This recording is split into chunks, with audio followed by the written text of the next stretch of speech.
بسم اللہ الرحمن الرحیم۔ Class M A previous BS3، subject ہے افسانوی ادب اور ٹاپک ہے فسانہ عجائب، فنی و فکری خوبیاں۔ مرزا رجب علی بیگ سرور کی کتاب فسانہ عجائب کو اردو ادب میں بڑا اعلیٰ مقام دیا گیا ہے۔ فسانہ عجائب کو اردو ادب کی تاریخ میں کلاسک کا درجہ حاصل ہے۔ اس کے بارے میں پروفیسر وقار عظیم کہتے ہیں،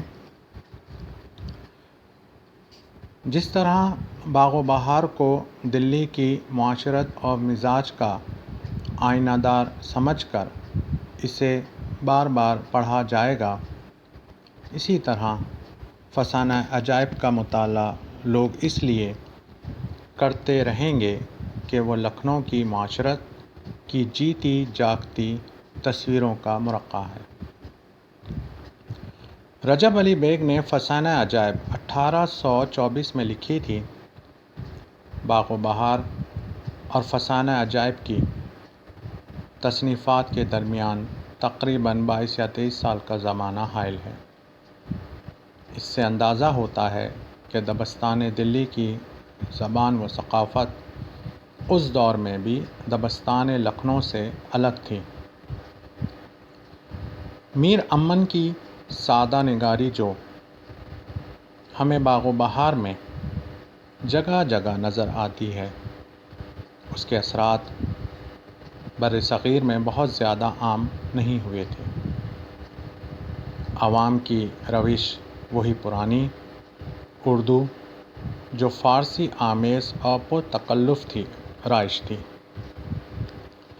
اسی لیے رجب علی بیگ سرور نے فسانہ عجائب کو باغ و بہار سے بہتر کہا ہے۔ فسانہ عجائب میں رجب علی بیگ سرور نے باغ و بہار کی طرح جنات، پریوں، دیوز اور بادشاہوں کے قصے بیان کیے ہیں اور پر تکلف فارسی آمیز اردو زبان استعمال کی ہے۔ اس میں تشبیہات اور استعارات بھی پائے جاتے ہیں۔ الفاظ کی نشست و برخاست موقع محل کے عین مطابق ہے۔ ہر کردار کی گفتگو اس کے منسبی لہجے اور مخصوص الفاظ میں ترتیب دی گئی ہے۔ وہ ماحول کی تصویر کشی اس طرح کرتے ہیں کہ ہر شے جیتی جاگتی دکھائی دیتی ہے۔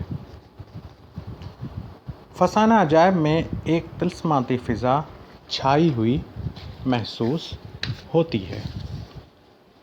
جرأت و شجاعت اور عشق و محبت کی منظر کشی میں غیبی قوتوں نے تخیلاتی دنیا کو چار چاند لگا دیے ہیں۔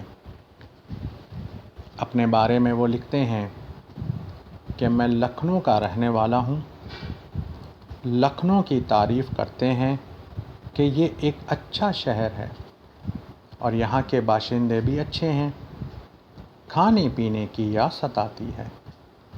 ایک ایسا معاشرہ جہاں ہر شخص ہی فارغ دکھائی دے، نکما پن قوم کی ہڈیوں میں سرایت کر جائے۔ وہاں کبوتر بازی، بٹیر بازی، جوئے بازی، پتنگ بازی اور ہر قسم کی بازیوں کا چلن ہو جاتا ہے۔ فسانہ عجائب میں رجب علی بیگ سرور نے لکھنؤ کے ماحول کی عکاسی کرتے ہوئے لکھنؤ شہر کی معاشرت و تہذیب، وہاں کا ماحول، وہاں کے شہر اور باشندے کس مزاج کے تھے، اس کے ساتھ ساتھ کھانے پینے اور رہن سہن کی صورتحال بیان کی ہے۔ اس کے علاوہ رجب علی بیگ سرور نے ان امور کا بھی جائزہ بہت خوبی سے بیان کیا ہے کہ یہاں کے لوگ کن برائیوں میں مبتلا تھے اور کون کون سی خوبیوں کے مالک تھے۔ مرزا رجب علی بیگ سرور نے لکھنؤ کی مجموعی معاشرت کو فسانہ عجائب میں بیان کیا ہے اور لکھنؤ کی ہر چیز کے بارے میں بتایا ہے، یہاں تک کہ بازاروں کی بھی دلچسپ انداز میں منظر کشی بیان کی گئی ہے۔ فسانہ عجائب میں انسانی کرداروں کے ساتھ ساتھ ہمیں حیوانی کردار بھی نظر آتے ہیں۔ اس داستان میں بولنے والا طوطا بھی ہے، جو سارے جھگڑے کی جڑ یا قصے کی جان ہے۔ بقول ایک نقاد، طوطا نہ ہوتا تو جان عالم گھر سے باہر قدم نہ نکالتے۔ رجب علی بیگ سرور نے فسانہ عجائب میں خاص طور سے لکھنؤ کی معاشرت کی خوب انداز سے نقشہ کشی کی ہے۔ یوں محسوس ہوتا ہے جیسے قاری خود وہاں موجود ہو، جہاں ایک جانب تہذیب و معاشرت کا بیان ہے تو دوسری جانب کوچہ و بازار، محرم و چہلم کے جلوس، عزاداری کی مجالس اور شادی بیاہ کی تقریبات وغیرہ شامل ہیں۔ شادی بیاہ کے موقع پر عورتوں کے جمع ہونے اور ان کے لباس، زیورات اور چال ڈھال کی ایسی نادر تصویریں الفاظ سے بنائی ہیں کہ پڑھنے والا حیران رہ جاتا ہے اور خود کو سرور کے زمانے کے لکھنؤ میں محسوس کرتا ہے۔ رجب علی بیگ سرور نے فسانہ عجائب میں اس خیال سے فارسی کو زیادہ استعمال کیا کہ اس وقت اس معاشرے میں ایک عام تصور یہ بھی پایا جاتا تھا کہ اچھی عبارت صرف فارسی میں ہی لکھی جا سکتی ہے۔ رجب علی بیگ سرور نے نہ صرف فارسی الفاظ استعمال کیے بلکہ فارسی زبان کی تراکیب، روزمرہ محاورے اور ضرب المثل بھی استعمال کیے ہیں۔ جب کسی تہذیب اور معاشرے میں زوال آنا شروع ہوتا ہے تو پھر وہاں بے شمار خرابیاں جنم لے لیتی ہیں۔ لکھنوی معاشرہ بھی زوال پذیر تھا۔ اس معاشرے میں بہت سی خرابیوں نے اسے اپنی گرفت میں لے رکھا تھا۔ فارغ البالی اور نکما پن تو عروج پر تھا ہی۔ ایسے وقت میں پتنگ بازی جیسی خرافت کا چلن عام تھا، اور اس سے بڑھ کر کیا برائی ہو سکتی ہے کہ قوم کو کسی بھی برائی کا احساس تک نہ تھا۔ ایک اقتباس ملاحظہ کیجیے: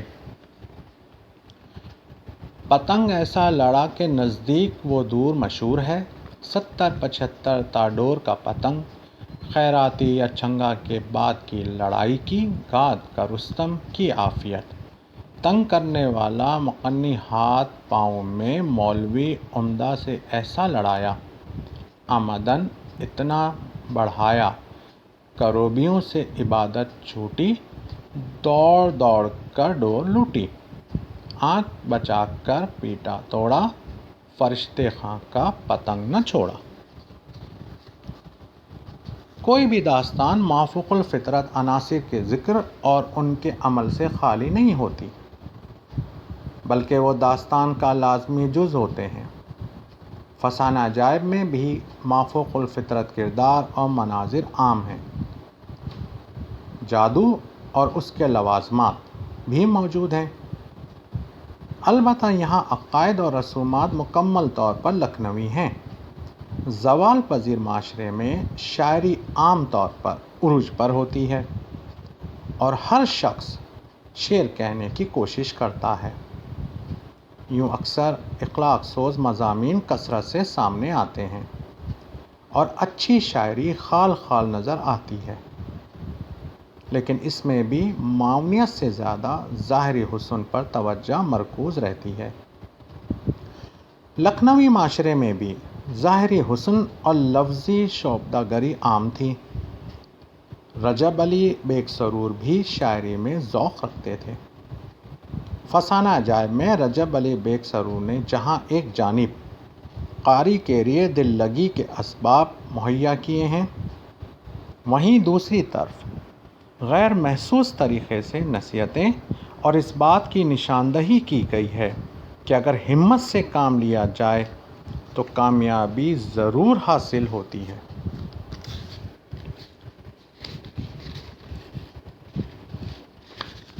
فرد چاہے جتنی بھی طاقتور ہو لیکن پھر کبھی بھی غلبہ حاصل نہیں کر سکتا۔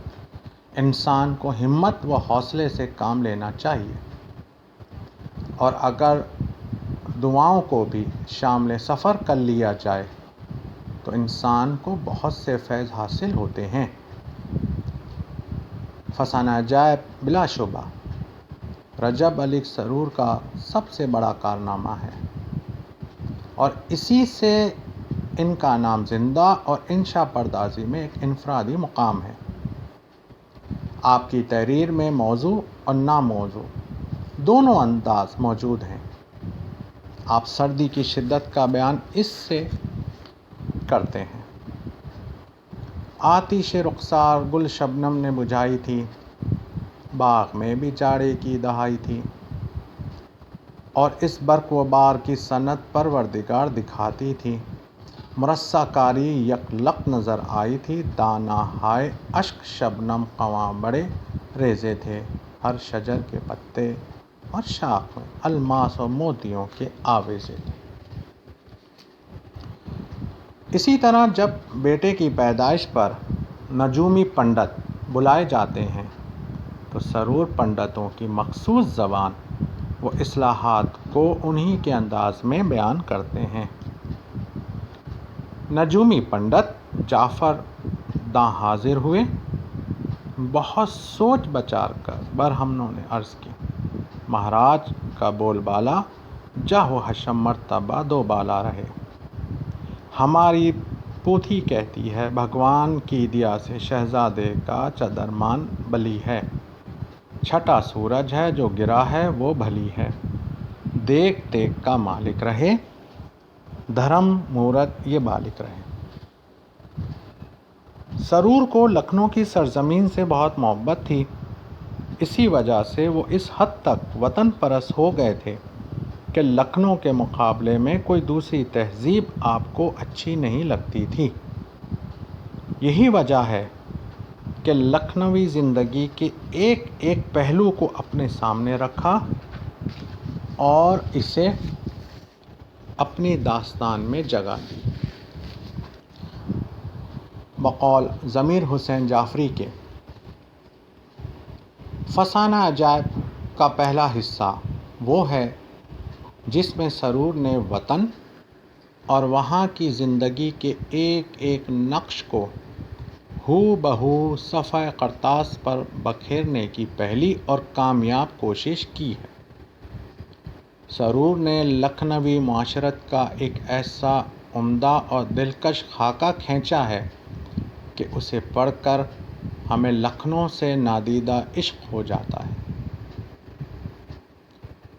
ہم یہ بات جانتے ہیں کہ جب تک داستان میں فطرت انسانی کو مد نظر نہ رکھا جائے اس وقت تک معاشرے کی درست تصویر سامنے نہیں آئے گی، اور اس کے لیے نہ صرف مطالعے کی وسعت کا ہونا لازم ہے بلکہ مشاہدہ اور قوت بیان بھی خوب ہو، اور یہ سب اجزاء سرور کے اندر موجود تھے۔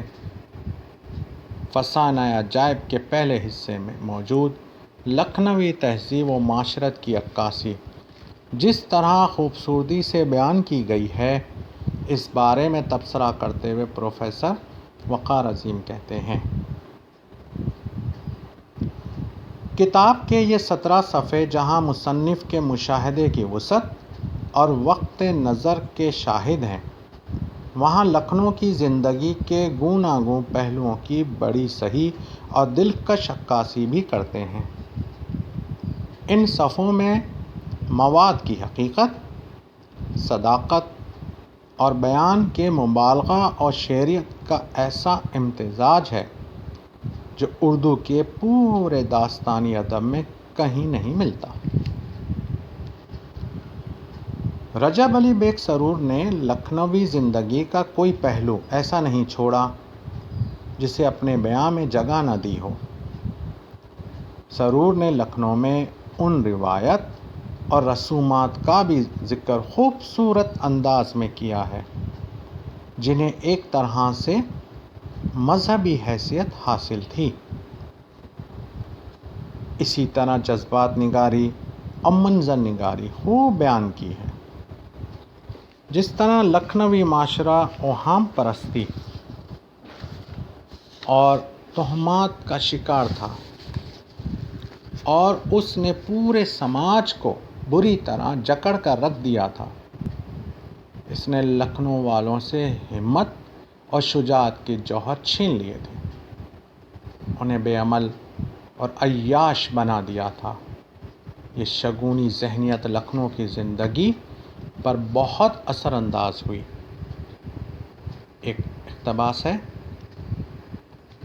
خدا خیر کرے، آج صبح سے داہنی آنکھ پھڑکتی تھی، خیمہ میں اترتے وقت کسی نے چھینکا تھا، آج کی حرکتیں شہزادے کی غور کرو، خلاف عادت ہیں یا مجھی کو وہم بھیجا ہے۔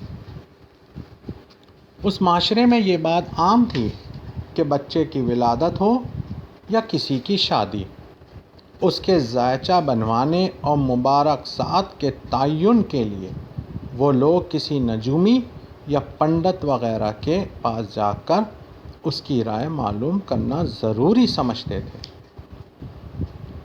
لکھنؤ کی دنیا طاؤس و رباب اور رقص و جھنکار کی دنیا تھی، پیسے کی فراوانی تھی، دولت کی افراط نے اس کے تمام لوازم کو بھی جنم دیا۔ جس چیز کو آج لکھنوی تہذیب کہہ کر خصوصیت کے ساتھ یاد کیا جاتا ہے، وہ اس کا حسن ذوق اور نفاست طبع کا پرتو ہے، اور جو اہل لکھنؤ کا طرہ امتیاز ہے۔ کسی بھی تہذیب و تمدن کی آئینہ دار وہاں کی زبان ہوتی ہے، کیونکہ زبان ہی ایک ایسا پیمانہ ہے جس سے افراد کا تہذیبی سرمایہ ناپا جاتا ہے۔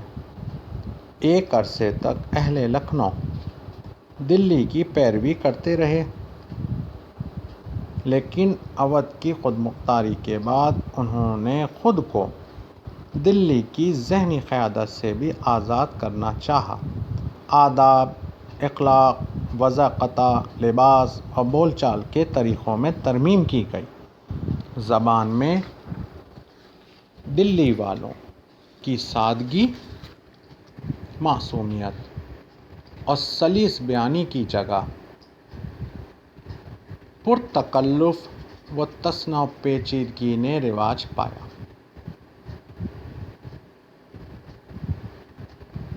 فسانہ عجائب میں لکھنوی معاشرت کی یہ خصوصیت پوری آب و تاب کے ساتھ موجود ہے۔ لکھنوی تہذیب کی ایک اور نمایاں خصوصیت حیا، معصومیت اور شرم کا احساس ہے۔ یہ تہذیب اپنی حیاداری اور احساس سے عفت کے لیے دوسری تہذیبوں میں اپنی مثال آپ ہے۔ ایک اقتباس ہے: باپ پر کھلا تو خجالت ہوگی، ماں نے اگر سنا تو ندامت سے کیا حالت ہوگی، رسوائی کے خوف سے دل کھول کر رو نہ سکوں گی، بدنامی کے ڈر سے جی نہ کھو سکوں گی۔ جب دل بیتاب ہے، گھبرائے گا تو فرمائیے کون تسکین کو آئے گا، کیا کہہ کر سمجھائے گا۔ اس داستان کے مطالعے سے یہ معلوم ہوتا ہے کہ پوری کی پوری داستان لکھنوی معاشرت کے ایک ایک پہلو کو اجاگر کرتی ہے۔ شکریہ۔